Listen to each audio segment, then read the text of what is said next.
in our dream state. In the dream state in the time of experience was our waking state in that moment. We were experiencing the dream in a state of wakefulness. But we don't think it's a dream. It feels completely natural and real for us. No? Yeah. Only when you wake up from the dream, then you recall it as a dream. But when it's going on, you don't refer to it as a dream. But sometimes when in the sleep, when you're dreaming, you're aware that you're dreaming. That's a different thing. When you start to be aware of that you're dreaming, you become aware of yourself independent of the dream. But when you're not aware of yourself independent of the dream, you're very much a citizen inside your own dream. Oh, okay. It's like you're a citizen of that world which you are experiencing through the dream state.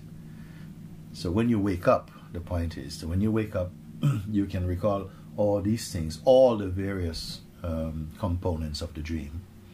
You see that they all come out of, they're produced by the dream substance, which is consciousness. Now you say, I'm in the waking state now, and you refer to the dreaming state as though it's a lesser reality. But now we're in the waking state. In the waking state, everything feels that we're experiencing it wakefully, in waking state as well. And then everything here seems very different. But in the dream, they seemed also different. In the dream, they see now that everything I'm dreaming. Seemed also, that it had its own laws, the way that things happen also, the way the senses were there also in the dream, remember? Smelling, tasting, seeing, touching, hearing, all of these senses were functioning in the dream as well, as they are in the waking state. But now I can see that I'm dreaming.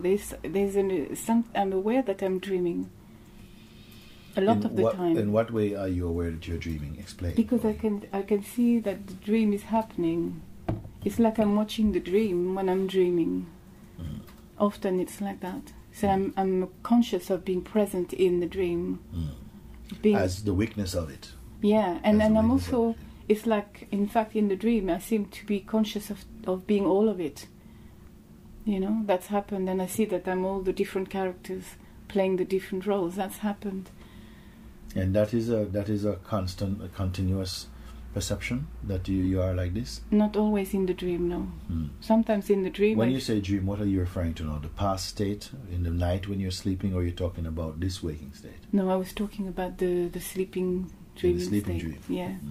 And you have that experience occasionally. Yeah. Where you're conscious of yourself perceiving the dream. Yeah. And in the waking state, like now, sometimes it's clear that there's just this emptiness, and then, like darshan happens in this emptiness. And then other times...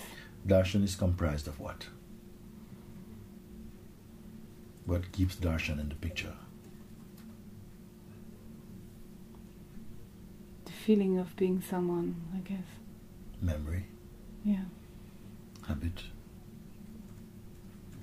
Also. But all these memories and habits, they're still resting upon the sense of being. You see, our most profound and pronounced experience is of the beingness. And with the adding on to the beingness of the memory and the conditioning, identity and so on. But they cannot exist independent of the being. Of the being. The beingness is the most make up the most of it. The conditioning and so on, is really the memory. But the memory by itself has no life. It only has life because the beingness supplies the energy for memory to be available. Yes, we create. So it's not that the memory is, it's combined with the beingness, and it's the beingness that we love. Actually, we are experiencing ourselves as beingness when the body and consciousness is present. We, the Absolute, experience ourselves as the beingness, as the sense of presence, as the witness. They're all synonymous terms, for the same one. The manifest reality, you may call it like that. So why do we create our own suffering by identifying with conditioning? We don't create our suffering deliberately. You don't create suffering deliberately, intentionally. You see? And So I don't know how to tackle this question from you, what you intend to be saying, because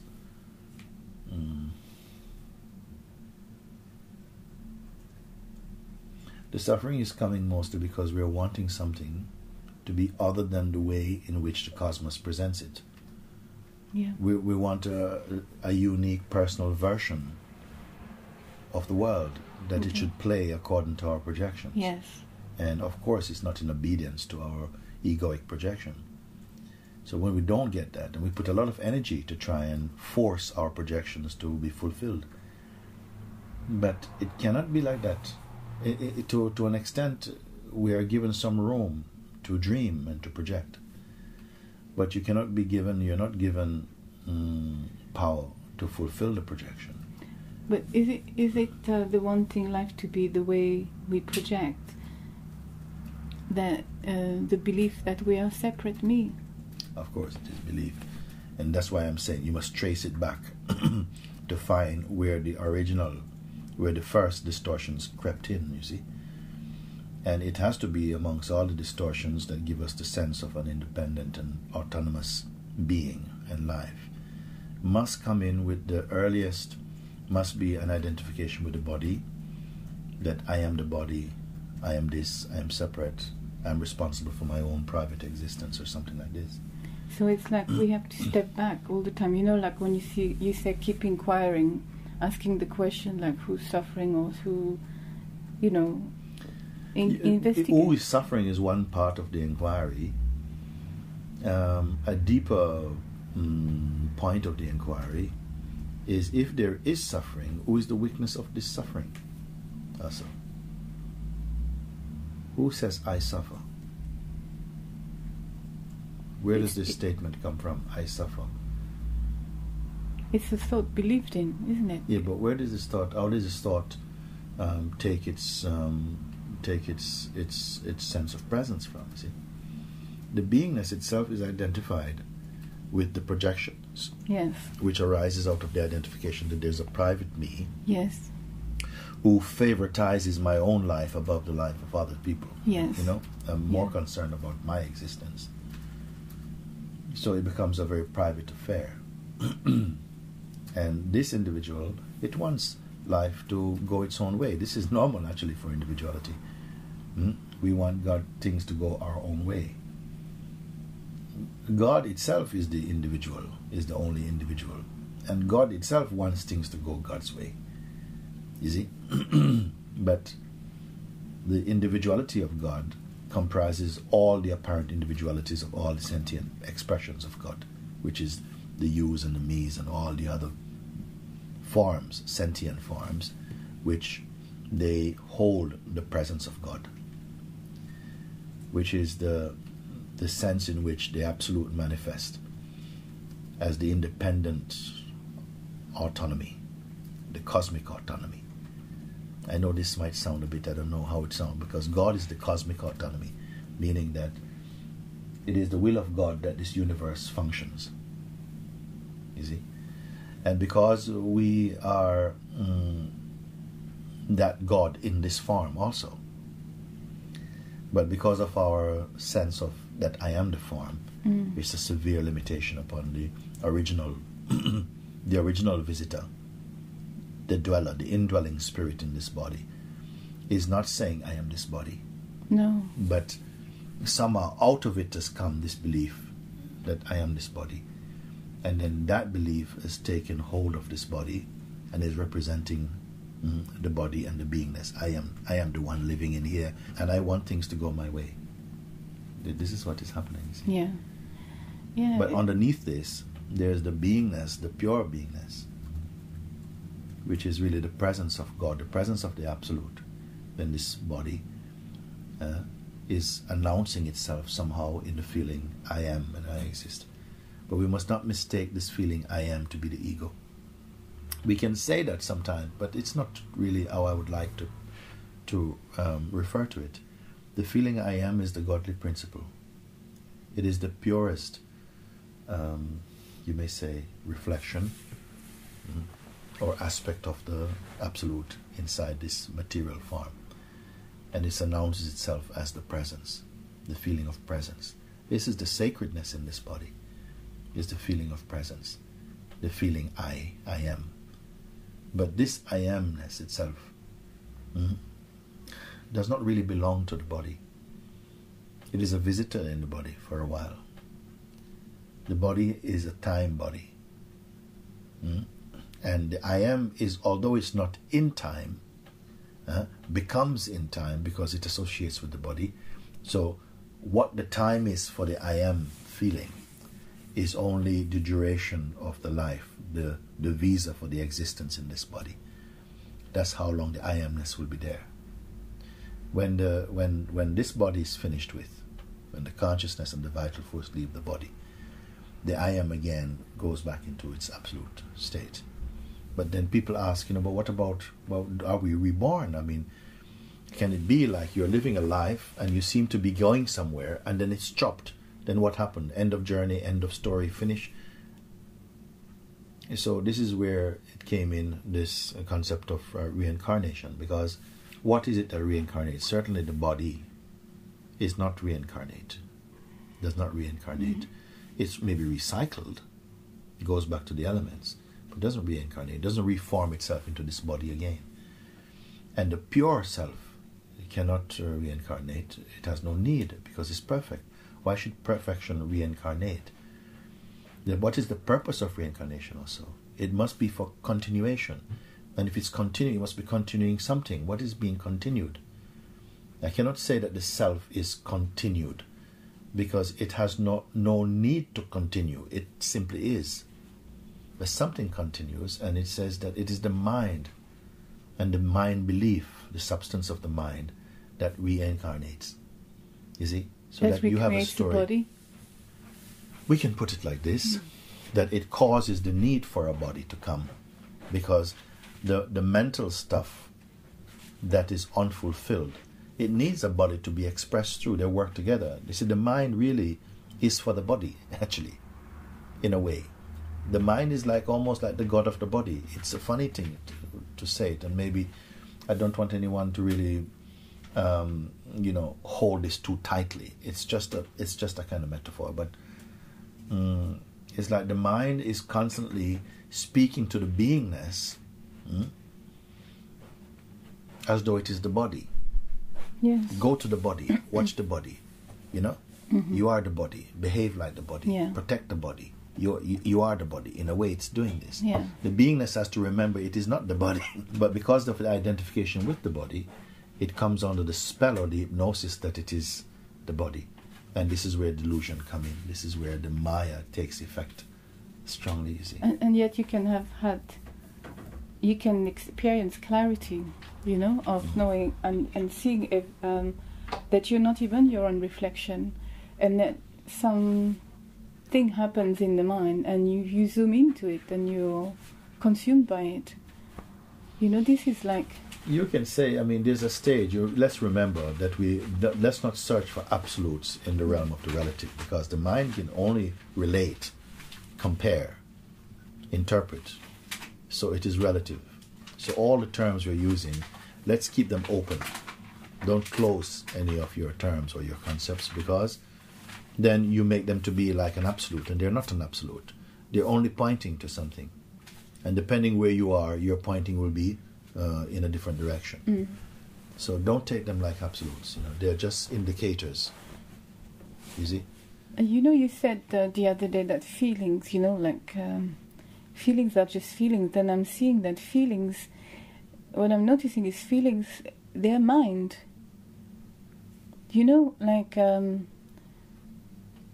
What I'm noticing is that I thought I was my feelings, but I'm not my feelings. They're part of the same mind construct.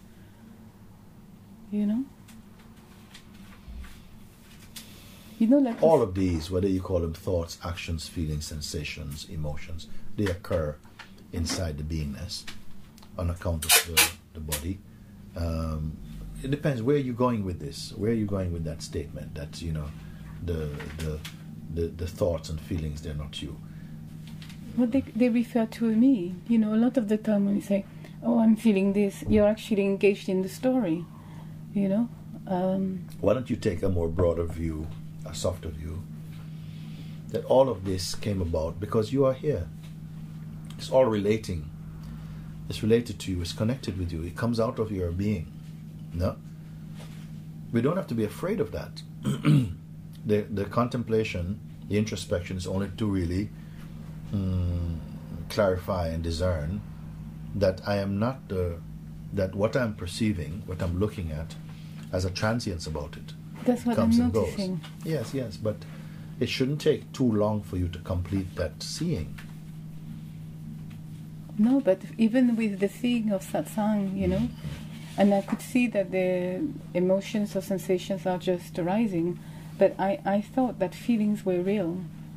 I felt that feelings were... What do you mean, real in what sense, or unreal in what sense? That they were reflecting who I was, and I've seen that it's not true. I think that, you know, feelings are just passing, just like thoughts.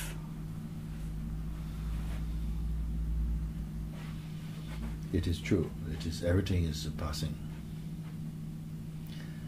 That aspect of ourself that manifests as feelings and emotion, thought, senses. There are aspects of yourself, but they are what you may call they belong to the limited. They're limited. Yeah. And they manifest, and then they appear and then they disappear. So that's all you need to know, that they're not constant and they're not really eternal in themselves. But they are watched from in and from a space, maybe an intelligence you can call, which you call yourself naturally, which is not bound up in those concepts. You know, so they come and pass. And that's it. These are very quiet, peaceful seeings. We're seeing them, and you know that you remain. You're the one that remain.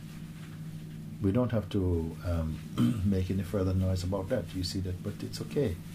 Having seen these things, you know, a quietude enters into our being, or manifests in our being. That all is well, it's okay. You know, you don't, thereafter, actions and reactions and interactions simply occur spontaneously in the being, but untroubled. And there's no follow-up story, there's no report, there's not a journalist employed to monitor and to keep pace with these occurrences. They just happen and they go out. It's okay.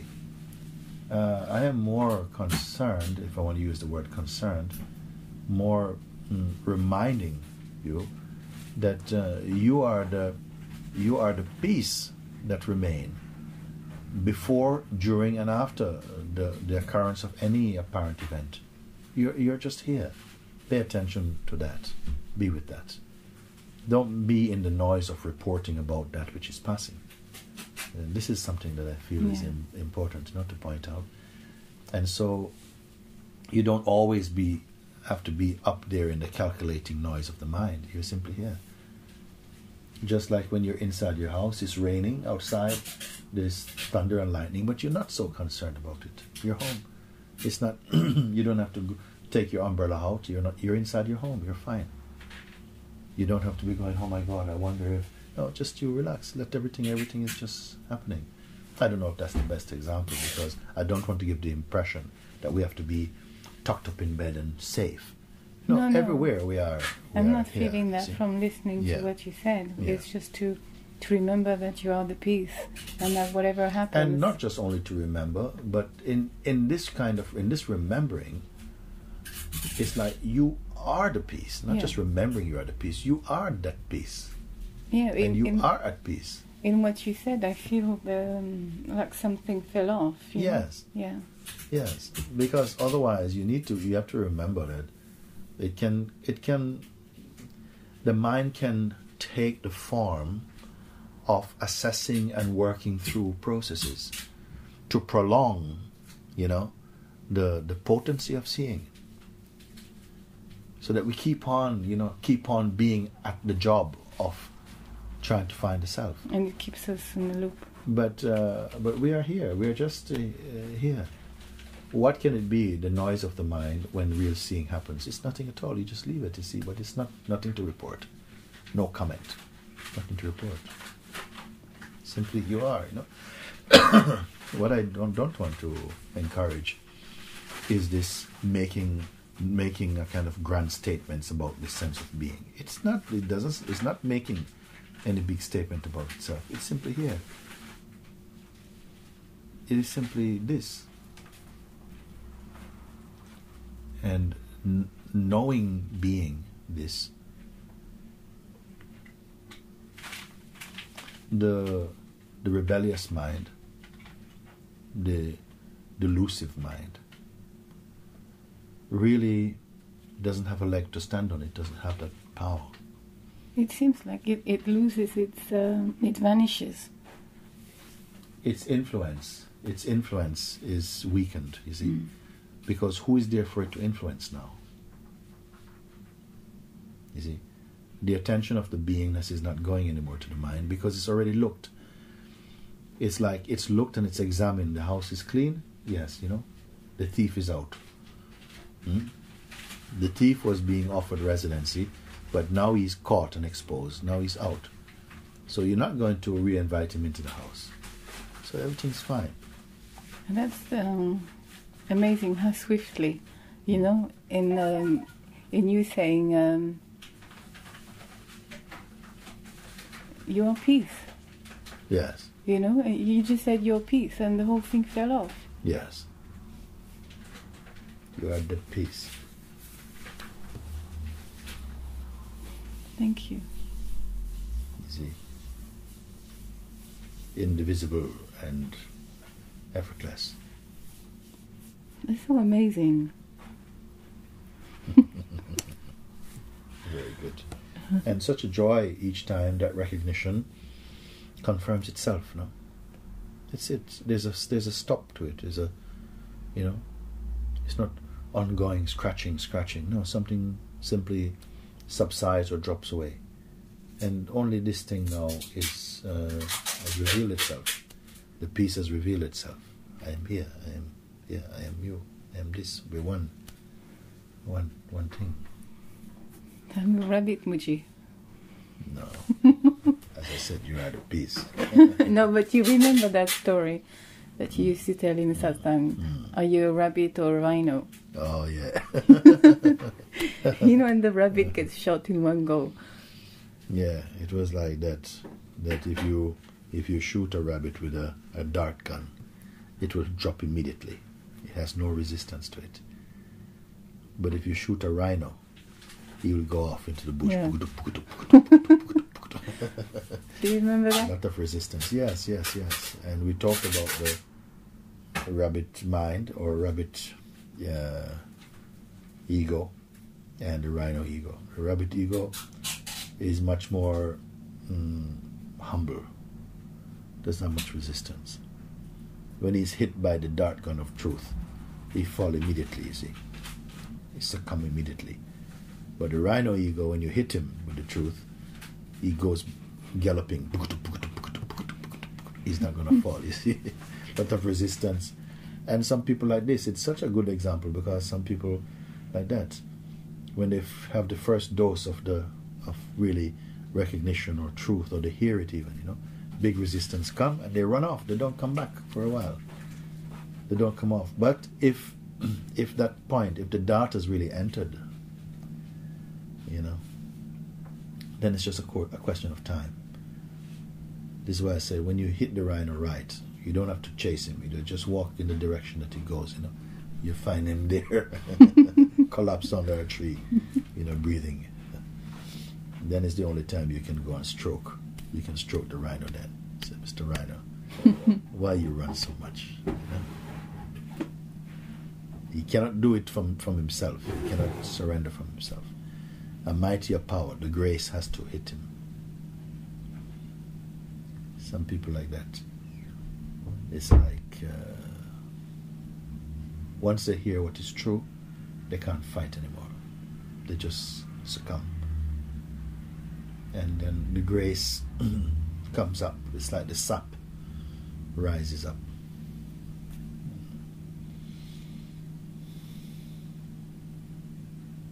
It is the proof itself, when we discuss these things and how immediately it's like the flow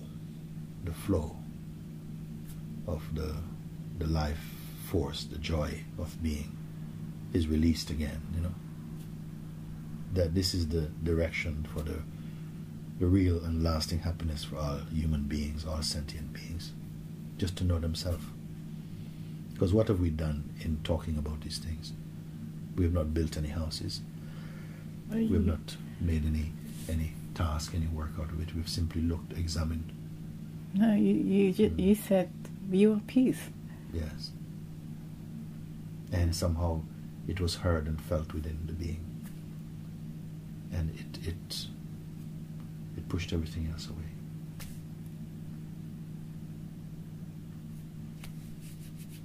Very good.